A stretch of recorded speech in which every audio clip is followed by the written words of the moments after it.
This year has had an abundant amount of platformers, from both ports to completely new games. However, none have been like Gris, Nomada Studios' first game, and one that leaves a large impression. Its beautiful art style drew me and many others in, so let's see if this game is all show and no substance, or the complete package. What's happening? Mattmade here, giving my review of Gris for the Switch. Gris is a unique game even among other unique games. Its fully hand-drawn world and artistic presentation is a cut above the rest. There are a few different art styles and each shot looks beautifully crafted. The game was developed by Nomada Studios and published by Devolver Digital for the Nintendo Switch and Steam. Gris's story is somewhere. You wake up in the hands of a giant woman, you're singing to it or with it, and it starts to break apart and you lose your voice. You then start falling down and land in a colorless desert, sad and alone. You then wander to a temple and proceed to explore the world and bring color back to it. At first glance, it seems to be a woman's journey to bring back the color of the world, all the while running from the darkness that she herself created or released.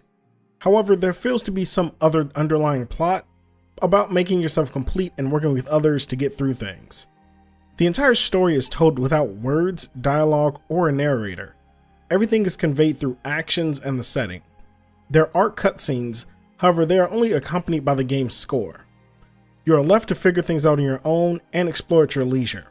I was upset about the length of the game. If you don't do much exploring or get stuck anywhere, you can complete the game in about 3 or 4 hours. When I got to the end, I was really questioning what I just played through and where the rest was. What I played through wasn't bad, however it definitely left me wanting more, and that is a huge compliment because this game was amazing. Throughout this journey, you remained unnamed and almost ethereal, completely out of place compared to everything else in the world. The platforming is tight and responsive. Nowhere in the game did I feel that I was being hindered by the controls, nor that the game was working against me, preventing progress. I was able to make jumps without issue and get to ledges or onto platforms with ease. The game can be so artistic and so detailed that at times I wouldn't know what the foreground was and what the background was. However, there are subtle differences that'll tip you off. Each section comes with its own challenges and unique platforms. It starts off relatively straightforward with you jumping from platform to platform and having to time your jumps, but then quickly moves on to more obscure and difficult platforming. You'll find yourself having to double jump and dash from platform to platform, and by the end of it, you get into some really trippy yet cool sections. Some of these sections will have your voice making flowers bloom and dashing into areas with reversed gravity. As there's no navigator, HUD, or signs in the game, you'll have to figure out puzzles and where to go from the subtle hints that the game gives you. At times, you can get stuck and not know where you should go. However, looking around a bit, you'll be able to tell where you need to go next. Throughout the game, you will get different powers that will be integral to the current and subsequent levels. The game will give you the power and then show you how to use it and when to use it. From getting a double jump to being able to swim underwater, each power completely changes the way the main character looks and moves. The game is artistic as hell and drop dead gorgeous. Each screen is an art piece and something I would just love to hang on my wall. When you start Gris, the world is lifeless and colorless. You're the only thing with color and are a stark contrast to everything else in the world. Seeing how bringing each color back changes things and what new platforms or areas are opened up by these colors is impactful. You not only get the initial splash of color, but also see what was recolored and revitalized as you go back to the hub world. Bringing back these colors also add new mechanics and entire new sections to the game.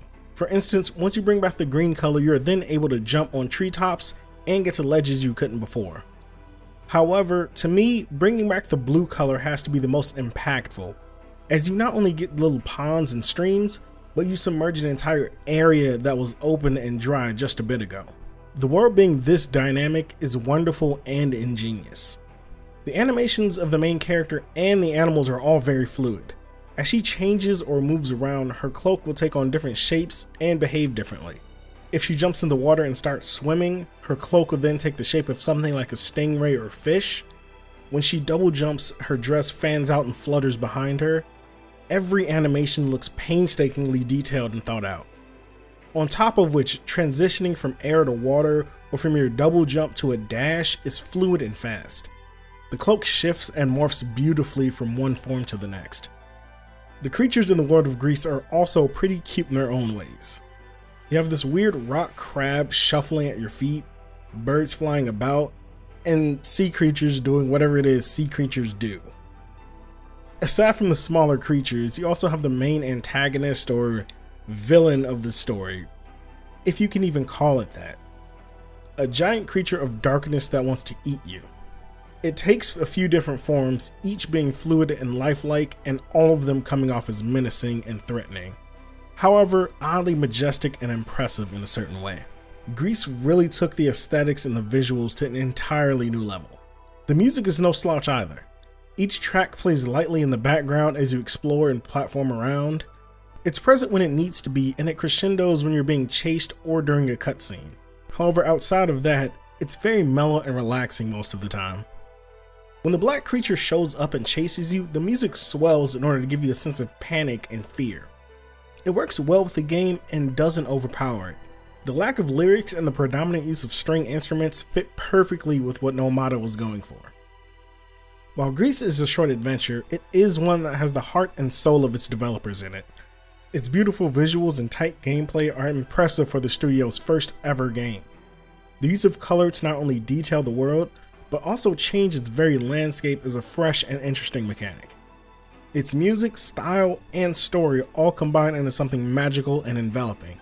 If you're looking for a beautiful and unique game, then I cannot recommend Gris enough. While you may have to read between the lines for its story, the feeling you get from playing it is definitely worth the price of admission.